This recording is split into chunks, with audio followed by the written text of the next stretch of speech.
Senator Chuck Grassley is pressing the Justice Department and FBI for transparency as he seeks answers about the Hunter Biden investigation. Yeah, the ranking member on the Senate Judiciary Committee says he has gotten tips that the agencies are downplaying and suppressing wrongdoing by the president's son. Brooke Singman has all the details. Tell us more, Brooke.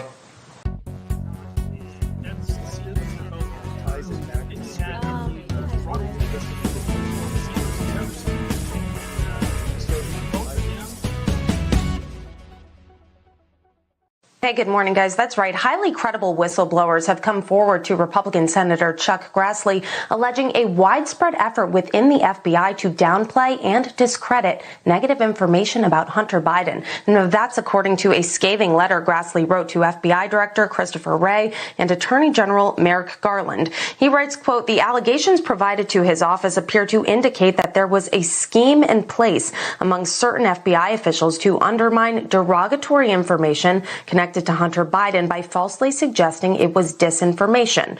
Grassley zeroes in on one particular player, FBI agent Timothy Tybalt, who he claims may have improperly swayed the criminal investigation into the president's son. Grassley writes that the information he has received, quote, reveals that Tybalt's political partisanship impacted his official decision-making on sensitive public corruption investigations. One of those investigations reportedly being a newly opened probe into the Trump administration, which Grassley believes is driven by partisan politics. Constitutional law expert Jonathan Turley says the appointment of a special counsel in Hunter's case would eliminate potential conflicts of interest. Listen. This is really an example, a rather textbook example, of why special counsels need to be appointed in these cases. Why haven't they interviewed the president, who is referred to in many of these emails as the big guy? The special counsel would, just by being independent, resolve some of these questions. Grassley is requesting all documents pertaining to the Hunter Biden investigation by August 8th. All right. It is Miracle Mom Wednesday. Got to call her. Hold on a second. We're going to deal with this. See if she's ready. She's supposed to be ready. She's usually ready.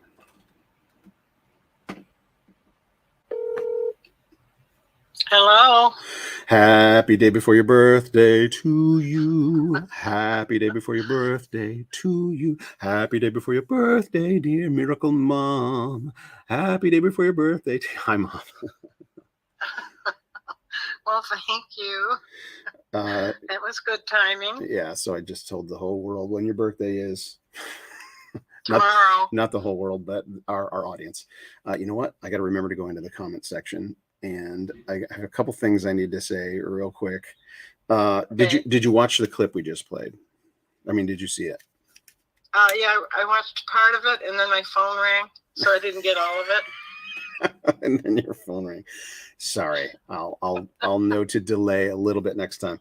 But first thing I need to say is something that was brought to my attention in our staff meeting last night. We have a Tuesday night staff meeting with all the This Way Network team and volunteers. And here in the chat session, I have said repeatedly many times, for some reason, that one of our viewers, who it happens to be the sister of one of our other viewers, and Edwards, I'm trying to remember the name because I don't, it's off the top of my head. Jacqueline Edwards, I think. The show, we have somebody in Germany, somebody from Germany, somebody watching from Germany. I've said it multiple times, and it's Tom. Sweet Home Berge. There he is. I think it's his sister, and he was in our staff meeting last night. He's like, I got to set you straight on something. Why are you saying my sister's in Germany every time you see her comment? And I'm like, I don't know. And so I think Don in the chat, in the comment section, was in our staff meeting as well. And he's like, you know what? I kind of remember that, and I think it was something going on in the chat while you were talking, and you glanced over and somebody was talking about German, and I think she is of German descent, and I don't know. I just, my wires got crossed. I'm like, oh, you're in Germany?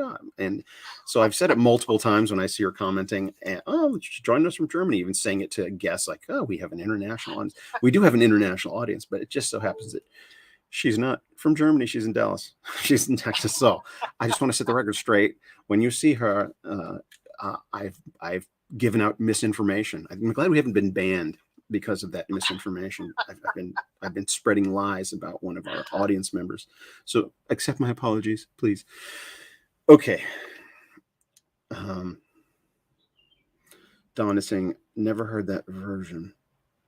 Oh, the birthday song. Yeah, it's a new one. Oh, there she is. Jacqueline. Oh, good. I even remembered her name. Jacqueline Edwards. Hello from Dallas. So, if you're in the comment section, you see it. So I've set the record straight, Jacqueline. I've set someone to go research why I came up with that. We record all of our episodes, and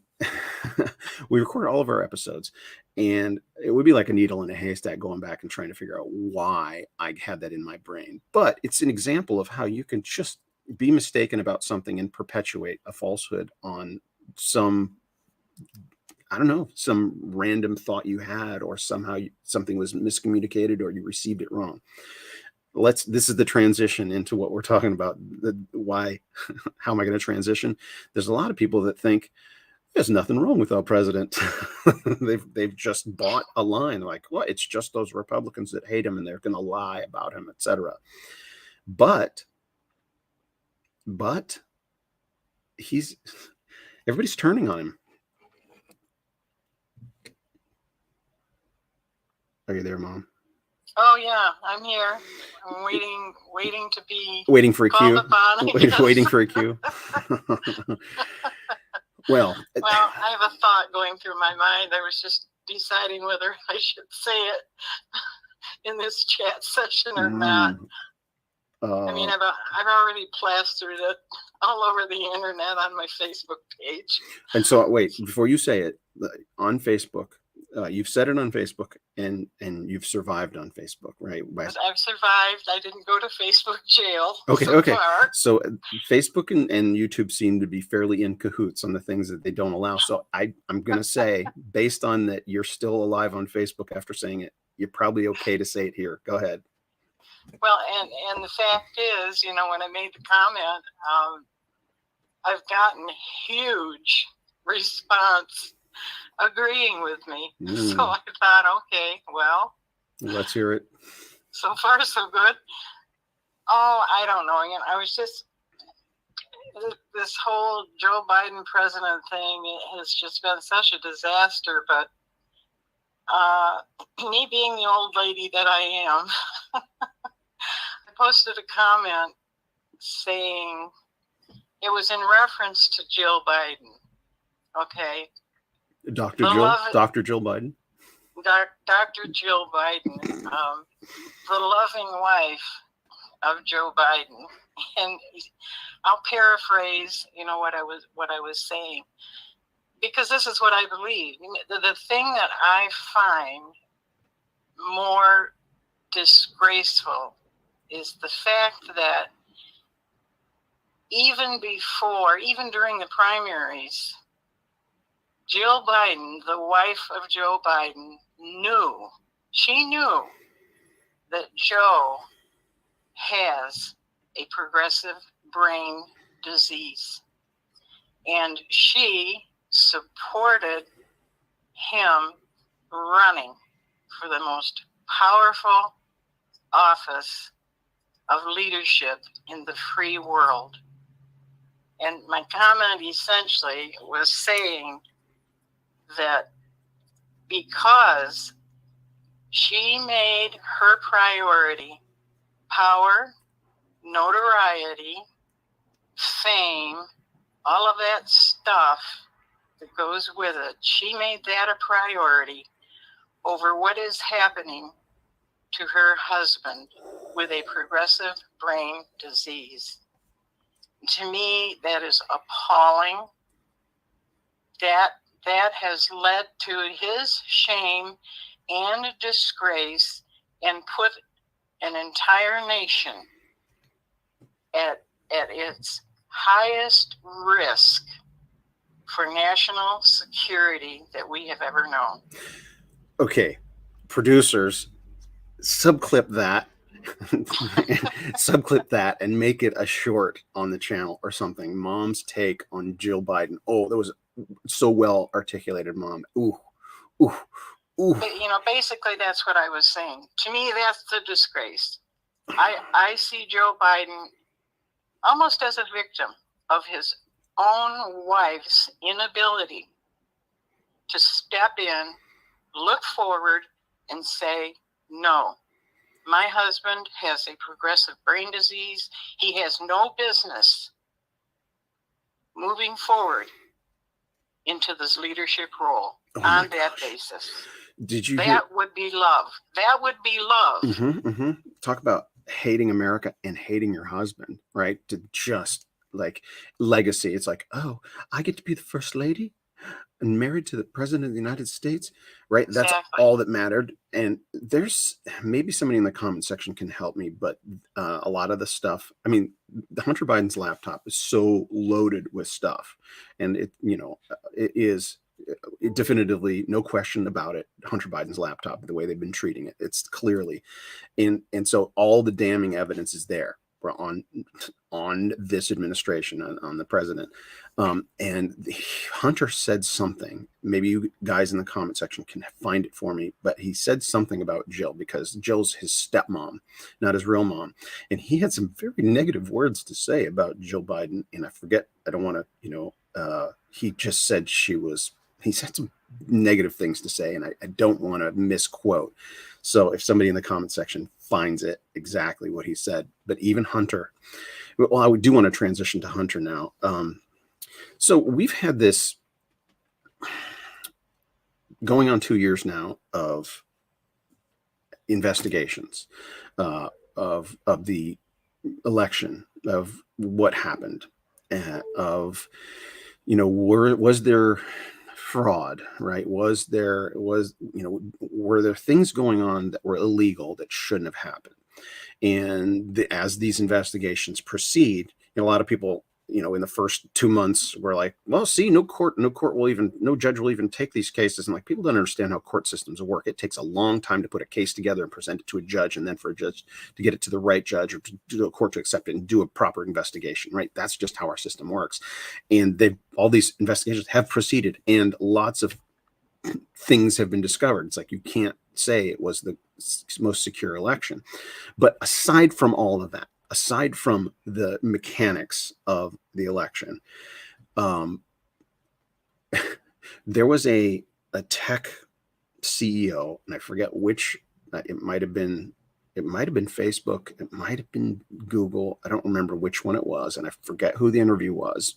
And I hate to say this without citing it specifically, but it's easy enough to find, that was asked point blank if they could affect the outcome, or at least the numbers, right? That they, as in a position of power with their tech platform, if they could, how many votes they could influence. That was the question. It was straightforward. How many votes do you think you could influence?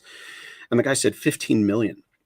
He says, with what we have at our fingertips, we could sway 15 million voters. And that's what he said. And so when the laptop story comes out in late September or early October or mid-October, whenever it was, a couple weeks before November 3rd, 2020, the Hunter Biden laptop, which had been in the possession of the FBI for over a year at the time, but it's like, wait, we've got to, this was the October surprise for the Republicans, thinking that this was what was going to definitively tank Biden's candidacy. And when the New York Post, on their front page, posted the reveal, right? I think they got the exclusive, Hunter Biden's laptop's been found, and here's what it says about the corruption of this guy who's running for president.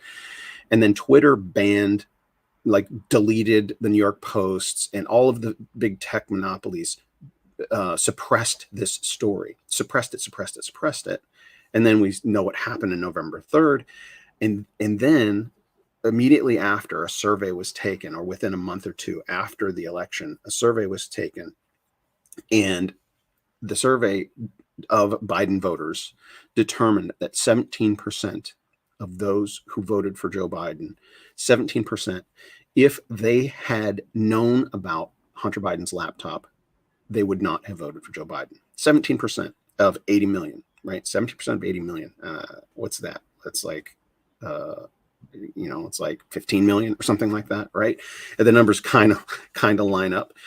And so this is regardless of the actual mechanics of the election, that if there was anything nefarious or illegal that happened in the election. This is the power of tech monopolies that transcend governments, right? These are trans-global corporations that control information.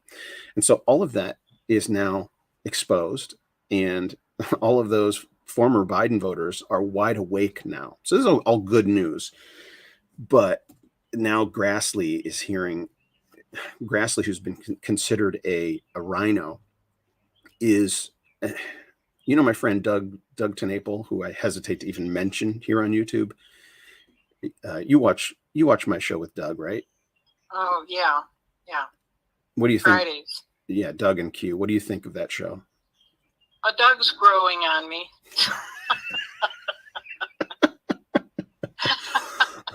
He's an interesting character. He looks like the type that, when you first meet him, you think, oh, I can never be his friend. Well, I'm warming up. I know. I related to Q that you love him and that Doug is growing on you. I think I did actually say that to them. The reason I bring up Doug, and by the way, this is an aside.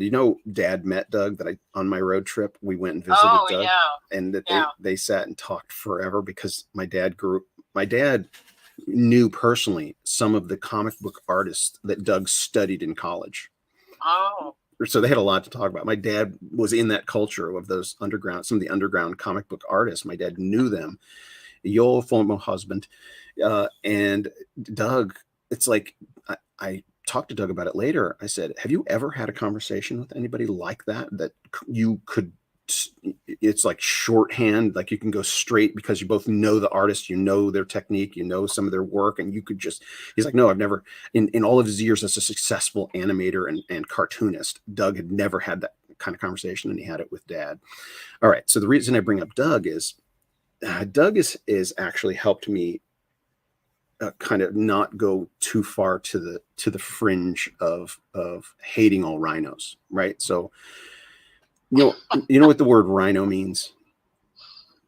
Republican in name only. Yeah. So for those who didn't know, Republican in name only. In other words, they align themselves with the Democrats way too often, and they're the enemy within. And Doug's take is they're useful, right? They're useful idiots. They agree with us about a whole bunch of things. They may disagree with us and do some damage by, siding with coming down on the wrong side. But if you can focus and get them to focus their attentions on the things we agree upon, such as Grassley here talking about why isn't there a special counsel investigating the current president? Do you think that's going to happen? Do you think that there's going to be, after November, when the Republicans take the House, do you think a special counsel will be appointed to investigate Hunter and Joe? It's almost laughable.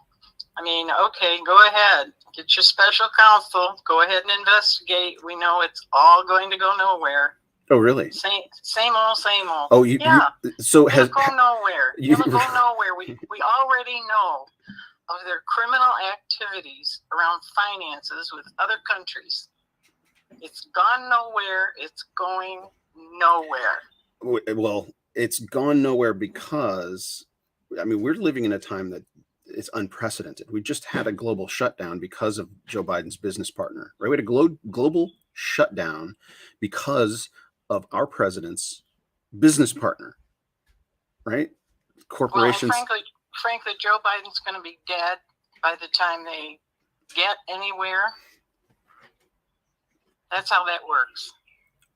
Okay, but you don't see that there is a shift happening, right? You think the Republicans will take the Congress? Do you think that'll happen in November or won't? Because some people are like, they've figured out how to, swing elections illegally, and so they'll do it again. And so all of this talk of a red wave is just hopium, and this November will be a big disappointment, and the Republicans won't take power. That's the first question. I hesitate to predict an outcome, because here's what I know. God Almighty is in control. When Donald Trump won that election, it shook the whole world. We are all believing that it will be a political answer. Jesus was very political, by the way. We are all focusing on a political solution. We're all looking to November. And my heart tells me, just as I said in the other chat, God's ways are higher than our ways. And we may all be putting our hope in a political outcome, but God Almighty has a plan. And you know what his plan is? It's the Great Commission. Make disciples of all nations, right? How do you make disciples of a nation? And you know what I've been researching, the Armenian genocide, right? That Armenia, the first Christian nation. Do you know the story of how that entire nation was converted? It was political. It was a political move. It was a miracle that happened to the top politician in that country. The king was converted to Christianity and said, "Oh, this is the truth. We should all learn this and live by it." It was a political move, right? And so Donald J. Trump, love him or hate him, is the first president to ever attend the annual March for Life in Washington, D.C., right? That was a political move. And those are a bunch of Christians loving God and loving life, all right? So it is incumbent upon us as Christians to be Christians at the top levels of government. Go and make disciples of all nations. It's not a military takeover. It's not come and serve Jesus or die by the sword. That's not it, right? Jesus said, "My kingdom is not, it's not flesh and blood," but we are the kingdom. And his command was to make disciples of all nations. If that's not political, what is? Jesus went in the temple for the Jews was the political head. It was like the White House, right? The temple in Jerusalem was like the White House. Jesus also said, "Love not the world, neither the things in the world." This is where, I find it disturbing that Christians are looking to the world for solutions. The world? You mean the lies of deception and corruption? No, that's not the world. You cannot avoid politics. Politics is not a worldly thing. It's just the nature of human existence. The word polit, I won't go into the etymology, but you and I cannot extricate ourselves from politics. We must navigate within. And I know what you're talking about is the offices, right? The political structure that is currently in place. I tell you what, the Constitution set up a political structure, and the Constitution is a good thing, right? A political structure is not evil in and of itself. So to say politics is evil is to throw out the baby with the bathwater. It's just like a car is not evil, even though it's a death machine. A car can kill people. A car can transport human trafficking or drugs or whatever. A car is evil. Don't use cars. You can't do that. You can't throw out politics, period, because it's evil. You must be a good politician, not a bad politician. So to just say, "Oh, I'm going to ignore it all." And so, by the way, everyone, this is an argument my mom and I have been in for decades. So you're getting a glimpse at how we differ. I love Mom, and she's a miracle, but I disagree. All I'm saying is that I find it extremely difficult to have the idea that, to me, this whole politics thing distracts people from Jesus. I don't see Jesus in politics.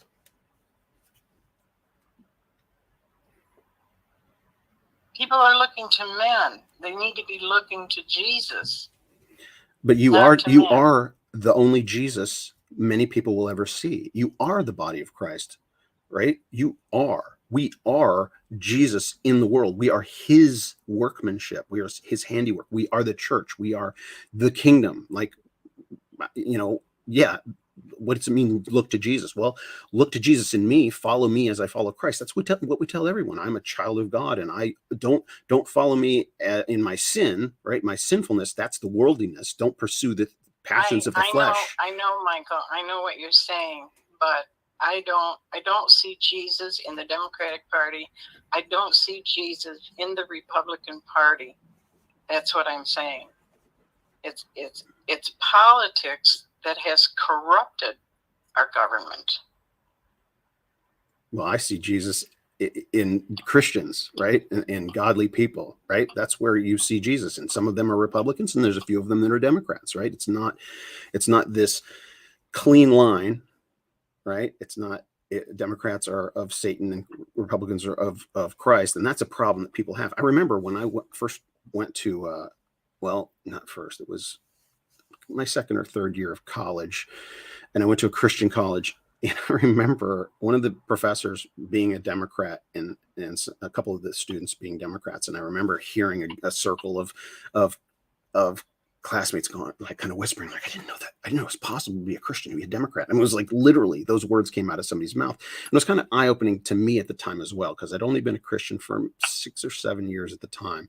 And it was like, I was kind of in that camp as well. I'm like, well, I know that Republicans are pro-life. That's a platform in a political platform in a political party. And I'm like, well, that's certainly God's on the side of pro-life. Absolutely. And so that's how people can tend to, make these clean lines. It's like, well, the Republicans are of Satan because they believe in abortion. But Democrats are of Satan because they believe in abortion, and Republicans are of God.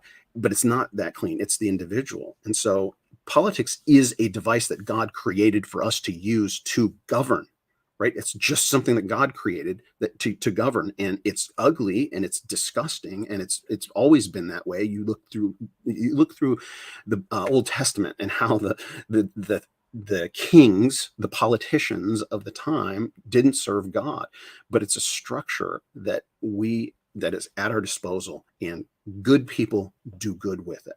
Right. And that's our hope. And so I understand your skepticism and your 78 years of seeing politics not do much or kind of go in the wrong direction. But I think we're in a time where it's shifting. I really do. I think the shift, some people talk about a pendulum, but a pendulum is something that's constant. It just goes back and forth, Republican, Democrat. But of late, and if you haven't seen it, you're not paying attention. It's getting extreme. So it's a pendulum, not that's just going back and forth.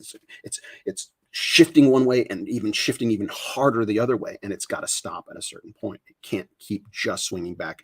There's a maximum torque that this pendulum can hit, and I think we're about at it. Right, that it seems from the bird's eye view that November is going to be one of the biggest red waves at the most important time in our country's history, when a lot of fixing needs to happen. And then 2024, it seems like Donald Trump is going to be, it seems like possibly, again, we don't know all the details, but it seems like Trump will be elected for a second term, and then with DeSantis on the ticket as his vice president, which will clear the way for 2 terms of DeSantis. That's 12 years of fixing and getting the monsters out of the swamp. We've had 2,000 years. We've had 2,000 years to make the world all Christian. And it's actually more Christian today than it's ever been. 2,000 years? Well, no, because, and here's how I look at it. Today, there's 2.5 billion Christians on the planet. Jesus said the mustard seed, it starts as the smallest and then it becomes the largest. We are now the largest single group on the planet, Christians, 2.5 billion. Muslims, it's 1 point something billion. Well, stop right there. We're the largest. Stop right there. They're counting all those people who are calling themselves Christians. Hold on. Let me finish. We're almost done. We are the largest right now, and information technology is now faster than it's ever been. So the truth can spread faster. And so it's going to accelerate. It'll get bigger and bigger, not smaller and smaller, right? It's not going in the reverse direction. Trends over history are Christianity is growing and growing and growing, getting bigger and bigger and bigger. Whether you think all of those people are true Christians or not, it's growing. God is in control. Mom, we got to continue this next week. Love you guys. Love you. Everybody's going to be mad at me for cutting you off. All right.